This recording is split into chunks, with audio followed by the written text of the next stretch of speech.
Bom dia, pessoal, sejam todos bem-vindos a mais um vídeo do canal Consulta Pública. Notícia urgente, o STF entrou em cena e mudou tudo na negociação do Bolsa Família de R$ 600, do adicional de R$ 150 para 2023. Confesso para vocês que fazia tempo que eu não vi um movimento político tão bem articulado, uma manobra política que foi quase que uma cartada para acabar com o poder de negociação dos deputados na PEC.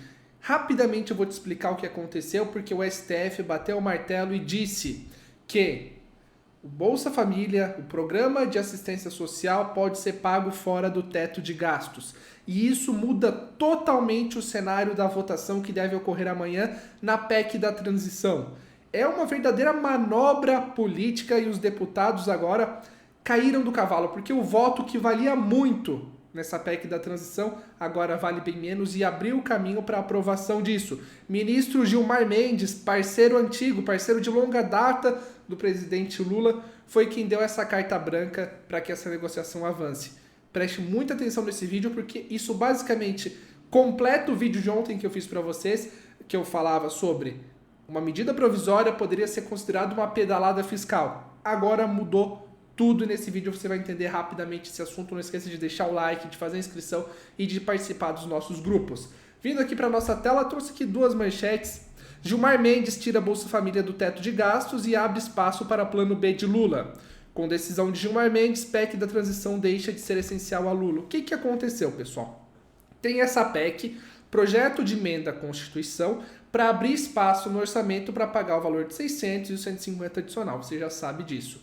O plano B do governo, porque essa PEC começou a travar a negociação na Câmara dos Deputados, quando virar o ano, editar uma medida provisória que tem um poder menor que uma PEC, só que poderia ser considerado uma pedalada fiscal, de tirar do teto de gastos algo que não deveria ser feito via medida provisória.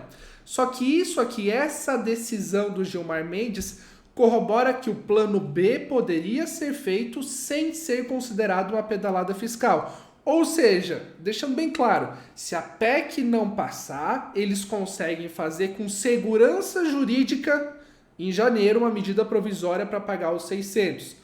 Pois bem, então essa decisão aqui, ela é definitiva, o governo joga fora a PEC, aí que vem a grande cartada, pessoal, a grande negociação, que pouca gente está falando sobre isso. O PT estava com medo do plano B, então a medida provisória poderia caracterizar uma pedalada e eles estavam na mão do Congresso. A PEC ela dava poder de negociação para os deputados, porque aí quando eles chegavam para negociar, para votar a favor dessa PEC que abre espaço dos 600, os deputados sabiam que se não aprovasse isso, o plano B deles era uma furada, que aí depois eles poderiam acusar de pedalada fiscal e deixava o novo governo amarrado ao Congresso, que qualquer deslize do governo, o Congresso ia caracterizar aquilo como pedalada e poderia abrir até um processo de impedimento contra o presidente. Agora, o que muda? A PEC segue sendo o plano A do governo. Só que essa medida do STF, eles conseguem negociar mais. Fica uma negociação mais equilibrada, estava um pouco desbalanceada, porque o Congresso perde força. Agora as bancadas vão aceitar menos, o voto passa a valer menos nessa votação que deve ocorrer amanhã. Justamente porque antes o deputado que estava lá com o seu voto, ele sabia que esse caminho que ele ia votar da PEC era o único caminho totalmente viável. Então vamos dizer que o voto dele valia 10. Agora o voto dele já não vale mais 10, porque tem um outro caminho viável. Segue sendo o plano A esse caminho da PEC? Segue. Só que se os deputados ficarem exigindo muito, o governo pode simplesmente desistir disso e ir pelo caminho da medida provisória, que não é o ideal, mas se for inviável negociar com os deputados, abre esse outro caminho. Por que eu falo para vocês que isso é uma manobra política gigantesca? Isso vem muito da base de negociação com o STF, que claramente tem... Gilmar Mendes tem uma ligação de longa data com o próximo presidente, Lula, e isso, se fosse outro governo, provavelmente não ia acontecer, tá? É uma negociação que tem muita relação com bastidor, tem muita relação com encontros em Brasília, e vocês sabem bem como funciona, a gente não precisa estar aqui detalhando isso. O que acontece a votação, estava faltando algo para essa votação de terça, Porque vinha se enrolando essa questão do Congresso, os deputados com resistência, vários deputados dizendo que ia votar contra. A gente sabe que a negociação por ministérios estava muito relevante, eu falei ontem para vocês. O PT quer muitos ministérios, outras bancadas também querem ministérios, e isso estava na mesa de negociação para aprovar essa PEC. Segue sendo o plano A. Muitos estão falando que essa determinação do STF muda tudo, que o governo vai abandonar a PEC e ir por uma medida provisória. Não, pessoal, não se iludam com isso.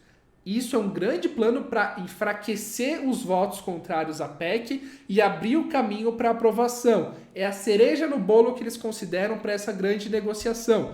Então amanhã a votação já muda totalmente o cenário. O poder dos votos dos deputados diminuiu, porque ou os deputados vão aceitar o que está sendo oferecido para essa votação, ou o governo faz de outra forma e os deputados ficam sem nada. Então agora tem um cenário de que, se não quiserem votar, fica sem nada, tem um outro caminho. Ou aceita o que está sendo proposto, e tem muita coisa na mesa. Tem muita proposição na mesa. Tem ministério aqui, tem cargo a colar, tem direção disso, direção daquilo, empresa estatal aqui, outra empresa estatal lá. É um verdadeiro balcão de negócios, o esgoto da política brasileira. Mas no que diz respeito a você, o benefício de 600, isso encaminha muito. Tanto o plano A, que passou a ser muito mais provável, que é aprovar essa PEC, quanto o plano B, de editar uma medida provisória, em último caso, com essa determinação do STF que permite esse pagamento do programa de renda básica, do Bolsa Família ou do Auxílio Brasil, seja lá qual for o nome, com isso a medida provisória tem um caminho pavimentado.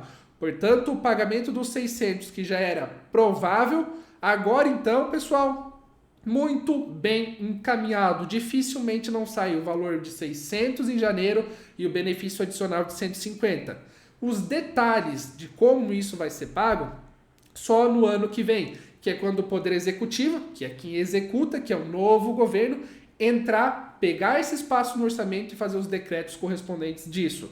Mas aquele presente de Natal que a gente falava ontem de garantir os 600, agora com essa manobra política, ele se encaminha muito mais. O jeito que isso está sendo feito é lamentável, porque envolve STF, envolve manobrar o Congresso, desvio de função, várias coisas que não são legais para a democracia. Mas o resultado é esse, pessoal. É o resultado dos 600 se encaminhando e o caminho ficando mais fácil para o pagamento desse valor em 2023. Quero saber sua opinião sobre isso ali nos comentários. Essa é a notícia e também quero saber se a sua expectativa para receber os 600 no ano que vem, tá bem? Muito obrigado por sua audiência, espero que a explicação tenha te ajudado, tenha ficado claro e até o próximo vídeo.